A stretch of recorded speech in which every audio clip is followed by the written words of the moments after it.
بسم اللہ الرحمن الرحیم۔ اللہ تعالیٰ کا احسان اور ہماری خوش قسمتی ہے کہ زندگی میں ایک مرتبہ پھر ہمیں رمضان شریف سے مستفید ہونے کا موقع مل رہا ہے، اور نبی کریم صلی اللہ علیہ وسلم کی سنت کے مطابق آپ صلی اللہ علیہ وسلم شعبان کے آخری جو دن ہوتے تھے اس میں خطبہ دیتے تھے اور صحابہ کرام رضوان اللہ مجمعین کو رمضان کی جو فضیلتیں اور برکتیں ہیں ان سے آگاہ فرماتے تھے۔ تو ہم بھی اسی سنت کی پیروی میں آج بیٹھے ہیں۔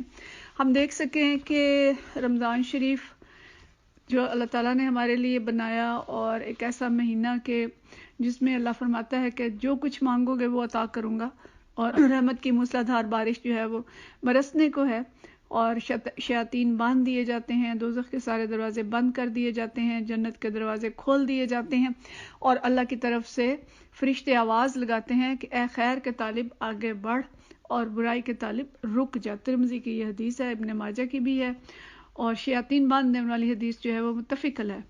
تو رب ہمارے قریب آنے کو بیتاب ہے، اور رمضان مبارک کی جو قیمتی گھڑیاں ہیں وہ آنے والی ہیں۔ تو ہمیں سوچنا یہ ہے کہ ایک دریا جو رحمت کا بہنے والا ہے اس سے ہم کس طرح سے زیادہ جھولیاں بھریں، کیسے زیادہ نیکیاں سمیٹیں، اور 30 دن کی اس مشق سے ہم کس طرح اپنی شخصیت کے اندر ایک نکھار پیدا کریں اور اپنے جسم اور روح کی بیماریوں کو آلودگیوں سے پاک کر کے اور اپنی ایک شخصیت کی نئی تعمیر کر سکیں۔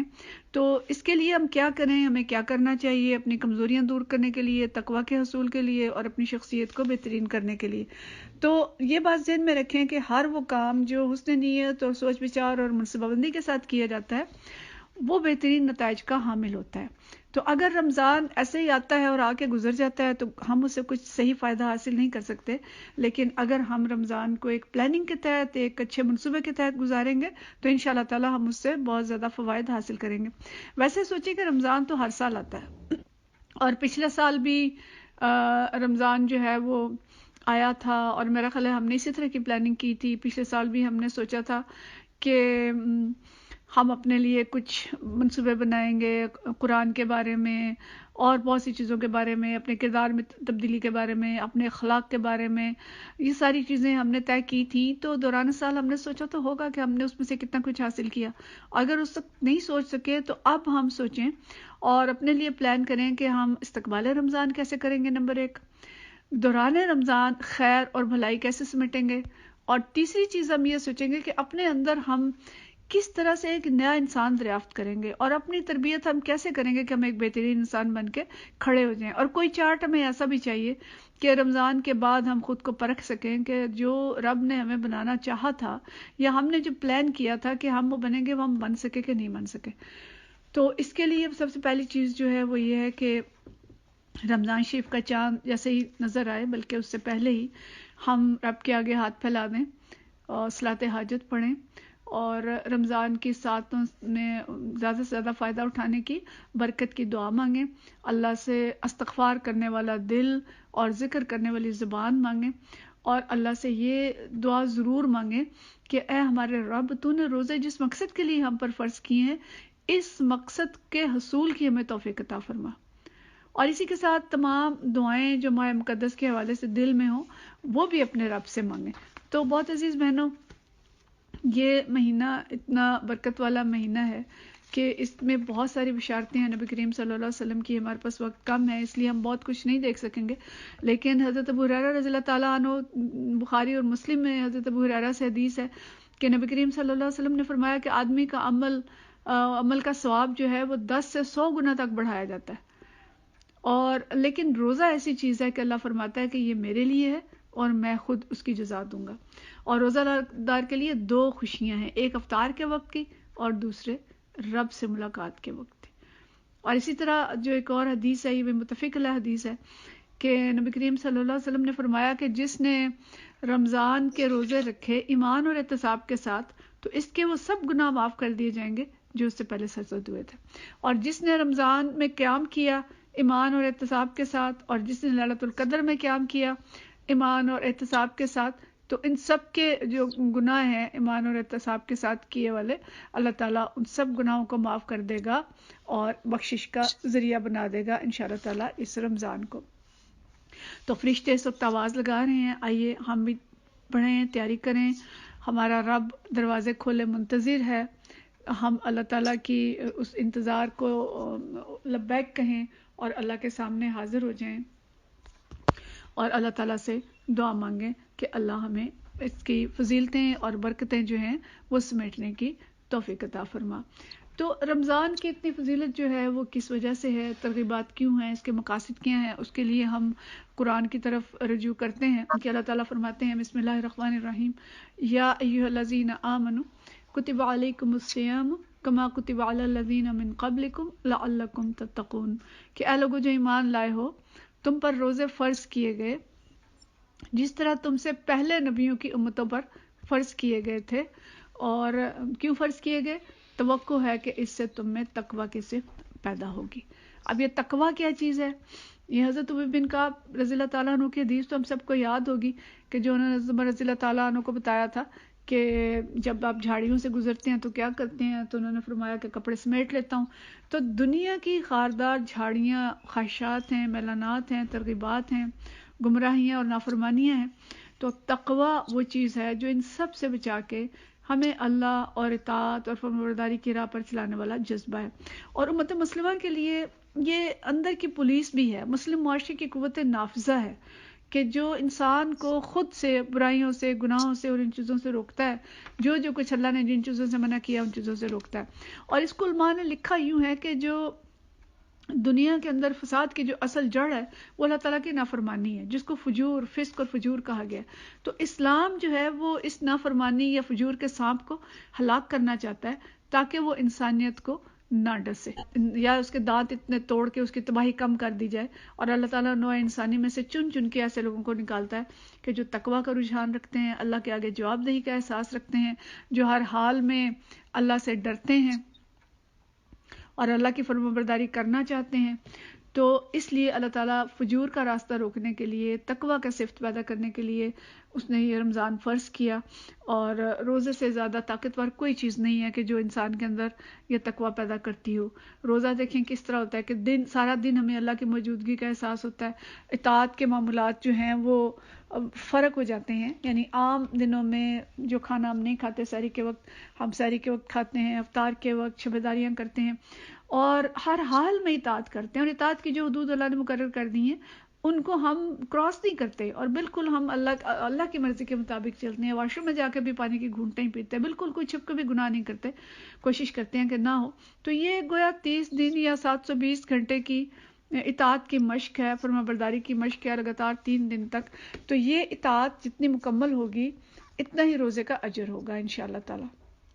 جتنا ہم اللہ کی طرف رجوع کریں گے اور اپنے ایمان اور احتساب اپنی اکاؤنٹیبلٹی کرتے رہیں گے کہ میری اطاعت کیسی ہے، میری فرمانبرداری کیسی ہے، اتنا ہمیں روزے کا اجر ملتا جائے گا. تو یہی تقویٰ کا مفہوم ہے جو اللہ نے فرمایا کہ لعلکم تتقون، کہ شاید کہ تم تقویٰ حاصل کر لو. تو استعداد اور اطاعت، یعنی اطاعت ہوگی استعداد کے مطابق، کوشش کے مطابق، اور اتنا ہی تقویٰ ملے گا. اور اللہ تعالیٰ اس کو بیک وقت پوری دنیا کے اوپر کر دیتا ہے. یعنی رمضان ایسا نہیں ہوتا کہ پاکستان میں کوئی اور ٹائم ہو اور دوسرے ملکوں میں کوئی اور ٹائم ہو.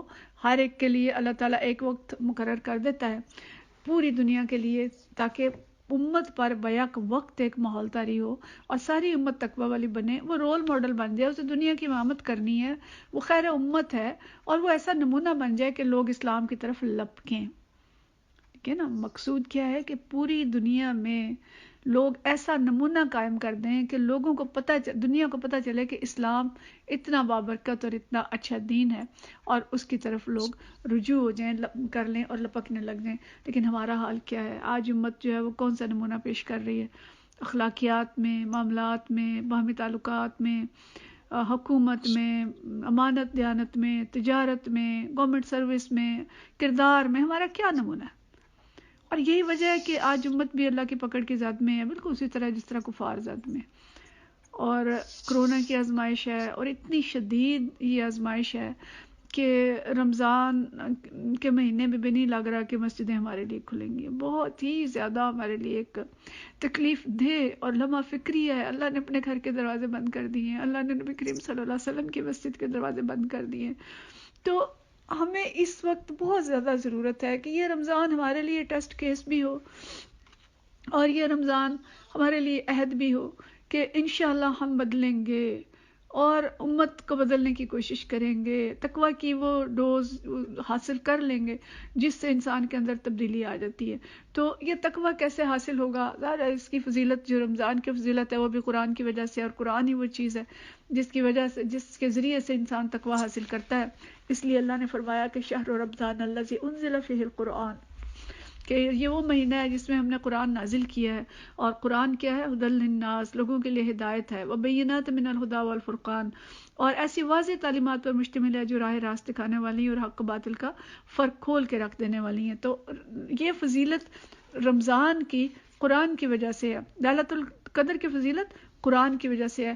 قرآن کتاب انقلاب ہے، اور اللہ تعالیٰ نے اسی لیے رمضان جو فرض کیا، کا علماء کہتے ہیں کہ جشن نزول قرآن ہے، وَلَتُكَبِّرُوا اللَّهَ عَلَىٰ مَا هَدَاكُمْ وَلَعَلَّكُمْ تَشْكُرُونَ، کہ اس رمضان کے دنوں میں تم اللہ کی بڑائی بیان کرو اور اللہ کا شکر ادا کرو۔ یہ شکر ہے اللہ کا کہ ہم روزے رکھتے ہیں اور اللہ تعالیٰ بخشش کی سیل لگا دیتا ہے۔ اور رمضان جو ہے یہ ایک حکیم کا بنایا ہوا نظام تربیت ہے کہ دن بھر انسان روزہ رکھتا ہے، اللہ کی اطاعت کی مشق کرتا ہے، اور رات کو قرآن پڑھتا ہے، ہدایات سنتا ہے، اللہ کی سبق پڑھتا ہے، سنتا ہے، پھر اگلے دن اس پہ عمل کرتا ہے۔ یعنی دن کا احتساب کیا ہوگا کہ جو رات ہم نے قرآن سنا تھا یا خود سے پڑھا تھا اس پہ ہم نے عمل کتنا کیا، اور اسی کے ساتھ ساتھ نبی کریم صلی اللہ علیہ وسلم کی جتنی سنتوں کا ہمیں پتہ ہے، اور رات کا کیا اس کا احتساب کیا ہوگا کہ قرآن کی سمجھ کتنی آ رہی ہے۔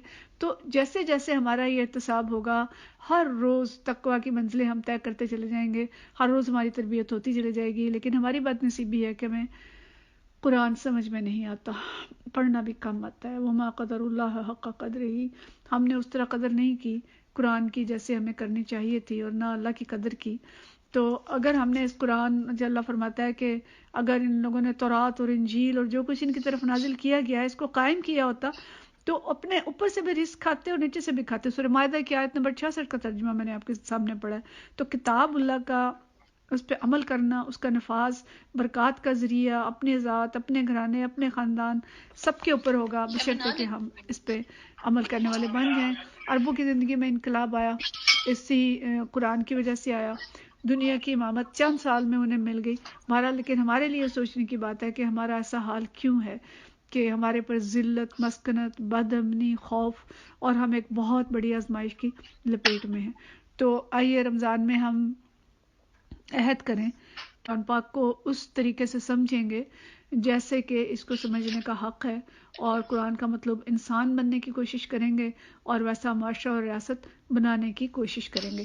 اور اسی کے ساتھ ساتھ ہم نے اسی قرآن کے ذریعے ایک نیا اپنا آپ تعمیر کرنا ہے، اور ہم نے نیت کرنی ہے، عہد کرنا ہے، اور رمضان کی تیاری اس طرح کرنی ہے جیسے کہ کرنے کا حق ہے۔ رمضان کے متعلق مطالعہ ہم کریں گے، پڑھیں گے، یہ کم یعنی ہم کرنے والے کام اگر اپنے شروع کرتے ہیں تو نیت اور پلاننگ اور قرآن کے ساتھ تعلق کے بعد اگلا ہمارا کام یہ بنتا ہے کہ ہم فوری وہ کتابیں لیں، لٹریچر لیں، اور نیٹ سے نکالیں کہ رمضان سے متعلق ہم چیزیں پڑھیں، اور اس سے ہم ایک نیا جو جذبہ ہے اور نئے جو انسینٹیو ہے، ہم قرآن کی کلاس کے لیے وقت نکالیں۔ دیکھیں جو ڈاکٹرز ہیں میڈیکل کانفرنس کے لیے کئی دن کلینک چھوڑ کے بیرون ممالک میں چلے جاتے ہیں، تو اگر کوشش کریں تو ہم 1 گھنٹہ قرآن کے لیے نکال سکتے ہیں۔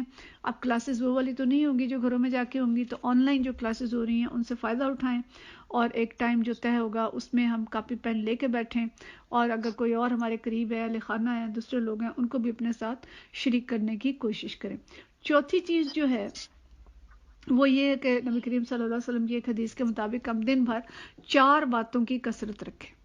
2 چیزیں ایسی ہیں کہ جن سے اپنے رب کو راضی کر لیں گے، فرمایا راضی کر لو گے رب کو، اور 2 چیزیں ایسی ہیں جو دوسری 2 جو ہیں وہ یہ ہیں کہ جنت کی طلب کرو اور آگ سے اللہ کی پناہ مانگو۔ تو 2 چیزیں جن سے رب کو راضی کریں گے وہ کیا ہوں گی؟ کلمہ طیبہ اور استغفار، کہ کلمہ طیبہ کی کثرت رکھ۔ تو 4 چیزوں کی کثرت میں 2 چیزیں وہ ہیں کہ جن سے رب کو راضی کر لو گے، ایک کلمہ طیبہ اور استغفار، اور دوسری 2 چیزیں ہیں کہ جنت کی طلب کرو اور دوزخ سے اللہ کی پناہ مانگو۔ تو کلمہ طیبہ گویا ذکر ہے کہ اللہ کا ذکر جو ہے وہ زیادہ کیا جائے، اور ذکر میں جو اصل چیز مطلوب ہے کہ دل اللہ کی طرف متوجہ ہو اور زبان پہ اللہ کا ذکر ہو، دل کے اندر ندامت اور شرمندگی بھی ہو. ہم گھر میں ہیں، ہسپتال میں ہیں، کہیں بھی ہیں، ایک قلب منیب رکھنے والے ہم ہوں اور قطب نما کی سوئی کی طرح ہمارا دل جو ہے وہ اللہ کے ساتھ اٹکا ہو.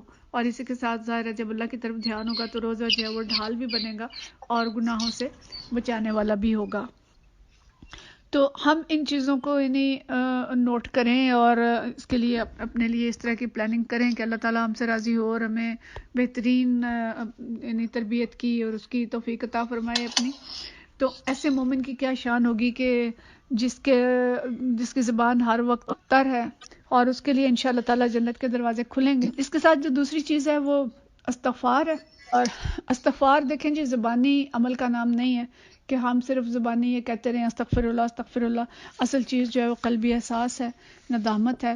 اور اس وقت جو ہے پوری قوم اور امت کو استغفار کی ضرورت ہے، پوری دنیا کو استغفار کی ضرورت ہے، تمام انسانوں کو ضرورت ہے اس چیز کی کہ ہم سب استغفار کریں. اس وقت ہم معتوب ہیں، مغلوب ہیں اور اس وقت اللہ تعالیٰ کا جو عذاب ہے اور غضب ہے پوری دنیا کے اوپر چھایا ہوا ہے. ہمیں قوم یونس کی طرح کا استغفار کرنا چاہیے. قوم یونس کی طرح کا استغفار جو ہے وہ ہماری ضرورت ہے کہ ہم استغفار کریں تاکہ اللہ تعالیٰ ہمارے پر آئے ہوئے جو اس وقت کے عذاب اور سختیاں ہیں ان کو ٹال دیں. اگر ایسا استغفار کریں گے تو اللہ تعالیٰ غفور الرحیم ہے، انشاءاللہ وہ اس بلا کو بھی ٹال دے گا اور ہمارے لیے رمضان کو بھی بہت نافع بنائے گا. تو اس وقت انفرادی اور اجتماعی دونوں طرح کے جو ہمارے مسائل ہیں اس میں ہمیں استغفار کی ضرورت ہے. اور استغفار کے اندر یہ چیز شامل ہے کہ ہم پچھلے گناہوں پہ، غلطیوں پہ نادم ہوں اور اگلی زندگی کو بدلنے کا عہد کریں، قرآن اور سنت پہ عمل کرنے کا عہد کریں. سورۃ تغابن میں اللہ تعالیٰ فرماتا ہے جب یہ کہتا ہے نا ما اصاب من مصیبۃ الا باذن اللہ، تو ساتھ ہی کہتا ہے کہ واطیعوا اللہ واطیعوا الرسول، اللہ اور رسول کی اطاعت کرو. کہ مصائب اگر آئے ہیں تو مصائب سے نکلنے کا حل اللہ اور رسول کی اطاعت ہے. تو استغفار اسی چیز کا نام ہے کہ ہم اپنے پچھلے گناہوں سے توبہ کرتے ہوئے اگلے زندگی میں اللہ سے اطاعت کا عہد کریں اور دل کے اندر بھی نادم ہوں اور زبان سے بھی ہم اس چیز کا اظہار کریں. اسی کے ساتھ جو اگلا حکم ہمیں دیا گیا کہ جنت کی طلب کرو اور دوزخ سے پناہ مانگو. اس کے لیے ہمارا جو عملی کام بنتا ہے وہ یہ کہ ہم قرآن پاک کے ان حصوں کا مطالعہ کریں زیادہ سے زیادہ جن میں جنت اور دوزخ کا ذکر کیا گیا ہے کہ جنت کیسی ہوگی اور جنت میں جانے والوں کے اعمال کیسے ہوں گے، کون سے اعمال ہوں گے جو کیے جائیں گے تو جنت میں جا سکیں گے اور کون سے ایسے اعمال ہیں کہ جو دوزخ میں لے جائیں گے. اس کی فہرست ہم کوئی اس طرح کا ٹاسک اپنے لیے رمضان میں رکھیں کہ قرآن پاک کا جتنا حصہ ہم پڑھیں اپنے پاس کاپی پین رکھ لیں اور اپنے انداز میں ہم جنت اور دوزخ کے دونوں طرح کے جو اعمال ان کے اندر جانے والے ہیں ان کو ہم نوٹ کریں.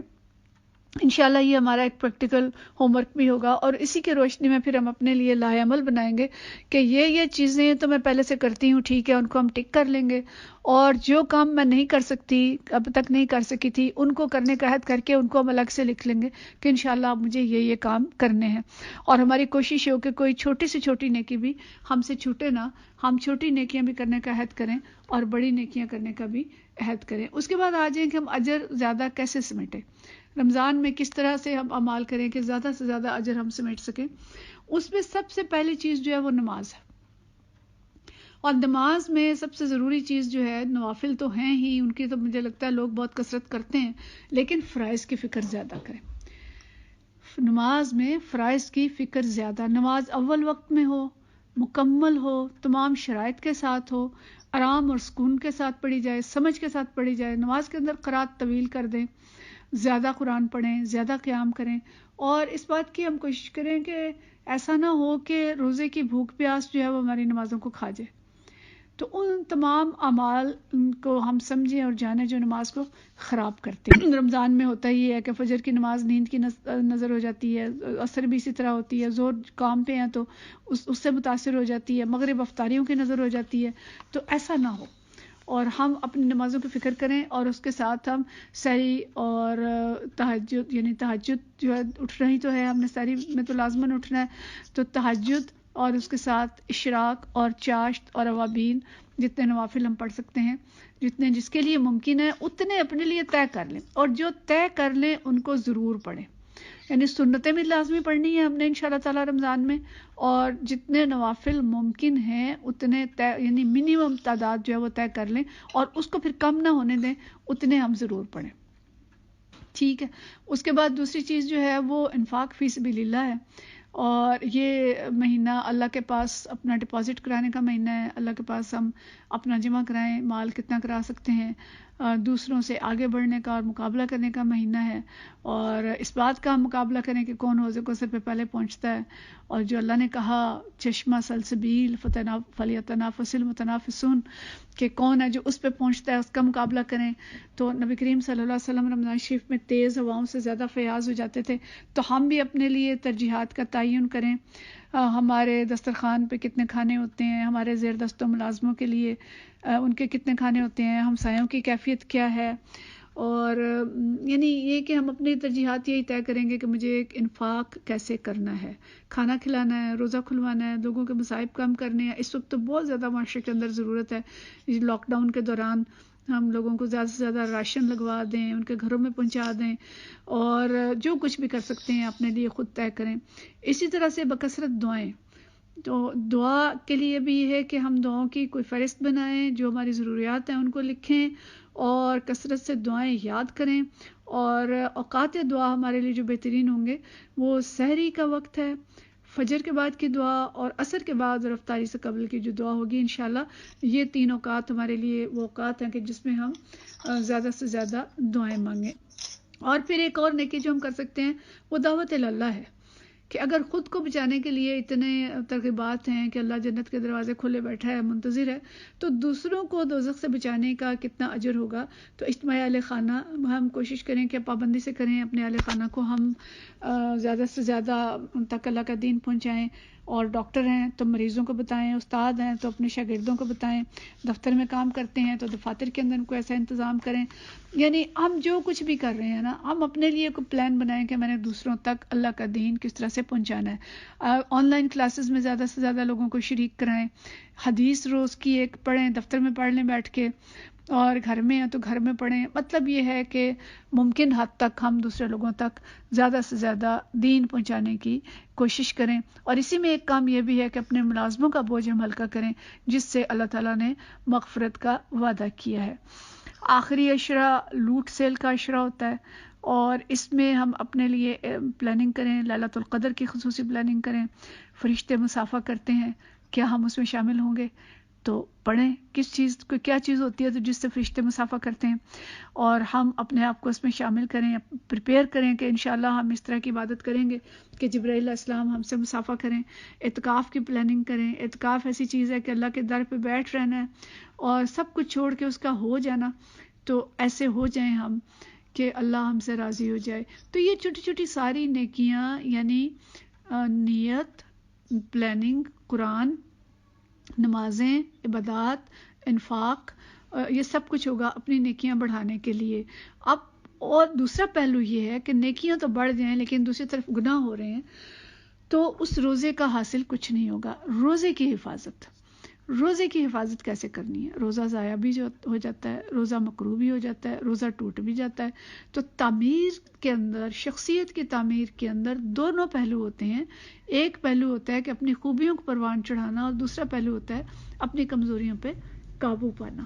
تو روزے کی حفاظت گویا دوسری چیز ہے کہ ہم اپنی کمزوریوں پر کیسے قابو پائیں گے. گناہوں کی موجودگی میں اطاعت کی برکت کم ہو جاتی ہے. تو ہم دن بھر کی نیکیوں اور دن بھر کے گناہوں کا موازنہ کریں. نبی کریم صلی اللہ علیہ وسلم کا جو فرمان ہے کہ جس نے روزہ رکھ کر جھوٹ بولنا اور اس پر عمل کرنا نہ چھوڑا تو اللہ کو کوئی حاجت نہیں کہ وہ اپنا کھانا پینا چھوڑ دے. یہ ایک مثال ہے، یعنی یہ زبان کا گناہ ہوگا. تو ہم اپنے لیے نوٹ کریں کہ عمومی زندگی میں زبان، کان، آنکھ، جسم، پیٹ، ان سب اعضاء سے، ہاتھ، پاؤں، کون سے گناہ ہوتے ہیں جن سے ہم نے بچنا ہے، اور میری کمزوریاں کون سی ہیں، میری زبان کی کمزوریاں کون سی ہیں، میری آنکھ کی کمزوریاں کون سی ہیں، میرے کردار کی کمزوریاں کون سی ہیں. عورت ہونے کی حیثیت سے کون سے گناہ ہیں جو مجھ سے ہو جاتے ہیں. جیسے شوہر کی نافرمانی عورت کے لیے بہت بڑی ایک وعید ہے کہ وہ جنت میں نہیں داخل ہو سکے گی. عورت کے لیے دوسری چیز جو اس کو جنت میں داخلے سے روکے گی اس کی کم لباسی ہے، نامکمل لباس اور بے پردگی ہے، زبان کی تیزی ہے. تو اسی طرح سے ہم دیکھیں کہ کون سی ایسی چیزیں ہیں. ڈاکٹر ہیں تو ان کے گناہ کون سے ہیں، کون سے ایسے غلط کام ہیں جو ڈاکٹر کرتا ہے تو اس کے لیے اس کے روزے کا اجر ضائع ہو جائے گا.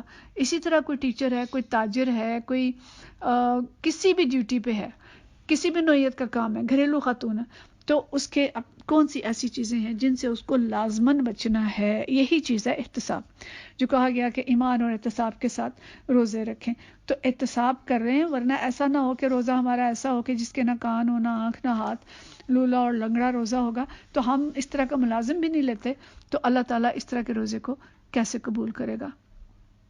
تو اس کو ہم ناپیں تولیں بھی کہ اگر 10 نیکیاں کی اور فرض کریں 2 ہی گناہ کیے، لیکن 2 گناہ اتنے بھاری تھے کہ وہ 10 نیکیوں پہ غالب آ گئے. شرک ہو گیا، والدین کی نافرمانی ہو گئی، یا اور بڑے بڑے گناہ ہو گئے، یا شوہر کی نافرمانی ہوگی. تو اس لیے ان جو اعمال ہیں ان کے وزن بھی کریں اور اس کے مطابق دیکھیں. پھر روزے کو اس کے اثر کو کم کرنے والے، یعنی روزہ خراب ایک تو ہوتا ہے نا کہ بالکل ٹوٹ گیا، خراب ہو گیا، ایک ہے کہ اس کا ڈائلیوٹ ہو گیا، اس کا جو وزن تھا وہ کم ہو گیا. وہ کیسے ہوتا ہے؟ تو اس کے بھی چیزیں ہمیں معلوم ہونی چاہیے. روزے کا مقصد تھا کہ ہم اپنی خواہشات نفس پہ قابو پا سکیں. اب خواہش نفس میں ہمارے لیے کھانے کی خواہش کو چنا گیا اور شہوت کو چنا گیا. اور کھانے میں اگر ہم نے سحری بھی بسیار خوری کر لی اور افطاری بھی بسیار خوری کر لی، خوب پیٹ بھر کے کھا لیا، تو گویا ہم وہ فائدہ حاصل نہیں کر سکے. اور جو تقویٰ مطلوب تھا، جو مشق مطلوب تھی کہ ہمیں بھوک برداشت کرنے کا، اپنے آپ پہ کنٹرول کرنے کا ایک جذبہ، ایک ہماری مشق ہو، وہ ہم نہ کر سکے. تو ہم روزے کا اثر جو ہے وہ اس طرح حاصل نہیں کر سکیں گے. ہمارا روزہ جو ہے وہ ڈائلیوٹ ہو جائے گا. اس لیے بسیار خوری سے بچنا ہے. رمضان ہے، روزہ ہے، شاپنگ کے لیے نکل گئے ہیں. رمضان ہے، افطاریاں اتنی کرا دی ہیں کہ تھک گئے ہیں، نماز مغرب بھی متاثر ہو گئی، عشاء بھی متاثر ہو گئی. بے صبری اتنی کر دی ہے کہ بس اس سے بھی روزہ جو ہے وہ بوجھ لگنے لگ گیا. لغویات میں پڑ گئے ہیں اور موبائل پہ ہی گھنٹوں بیٹھے رہے ہیں، اور اس طرح کی دوسری چیزیں جو ہیں لائنی چیزیں ان میں مصروف ہیں. تو یہ سب چیزیں وہ ہوں گی جو ہماری روزے کے اثر کو ڈائلیوٹ کر دیں گی. بہت عزیز بہنوں اور معزز جو سامعین ہیں، ہماری اور اللہ تعالیٰ کی مثال ایسی ہے. اس کو مولانا اشرف الحق تھانوی صاحب ایک جگہ بہت ہی اچھی طرح وضاحت کرتے ہیں کہ ایک بچہ جو چلنا شروع کرتا ہے، جب وہ نیا نیا چلتا ہے تو ہم اس کے آگے ہاتھ کر کے بیٹھ جاتے ہیں، اسے کہتے ہیں آؤ آؤ میری طرف آؤ، اور وہ چلنے میں جھجک رہا ہوتا ہے. ہم اس چیز کے منتظر ہوتے ہیں کہ اگر یہ گرے گا تو ہم فوراً پکڑ لیں گے. تو رمضان میں بھی اللہ تعالیٰ ہاتھ کھولے، جنت کے دروازے کھولے بیٹھا ہے، منتظر ہے. فرشتے آواز لگا رہے ہیں کہ خیر کے طالب آگے بڑھ اور آگے آ. اور جب بندہ حرکت کرتا ہے تو ادھر سے اللہ کی رحمت حرکت میں آتی ہے اور اللہ تعالیٰ اس کو تھام لیتا ہے اگر اس سے کوئی کمزوری ہو جاتی ہے، اور اللہ تعالیٰ اس کو بخشنے کے جو وعدے ہیں وہ سارے پورا کرتا ہے. جبکہ نبی کریم صلی اللہ علیہ وسلم کی جو ایک حدیث ہے، جبرائیل علیہ السلام نے جو فرمایا اور نبی کریم صلی اللہ علیہ وسلم نے آمین کہا کہ ہلاک ہو وہ شخص جو رمضان پائے اور اپنی بخشش نہ کرائے. اللہ نہ کرے کہ ہم اس ہلاکت کا شکار ہوں. تو بخشش بھی حاصل کرنی ہے اور تربیت بھی حاصل کرنی ہے، اور اپنے آپ کو سجا سنوار کے اس رمضان سے ہم نے نکلنا ہے. اور عید الفطر سے پہلے جو رات ہوتی ہے وہ لیلۃ الجائزہ ہے، جس میں مزدور کو مزدوری دی جاتی ہے. اس رات میں سب کی بخشش ہو جاتی ہے سوائے 4 اشخاص کے، جن کا حدیث کے اندر ذکر کیا گیا کہ ایک شرابی، دوسرا والدین کا نافرمان، تیسرا قطع رحمی اور قطع تعلق کرنے والا، کینہ رکھنے والا. تو ایسے لوگوں کی بخشش نہیں ہوگی. یہی سمجھ لیں کہ وہ بڑے بڑے گناہ بھی ہیں جن سے ہم نے لازماً بچنا ہے. تو ان گناہوں سے بچتے ہوئے ہم سب نے اپنی بخشش کرانی ہے.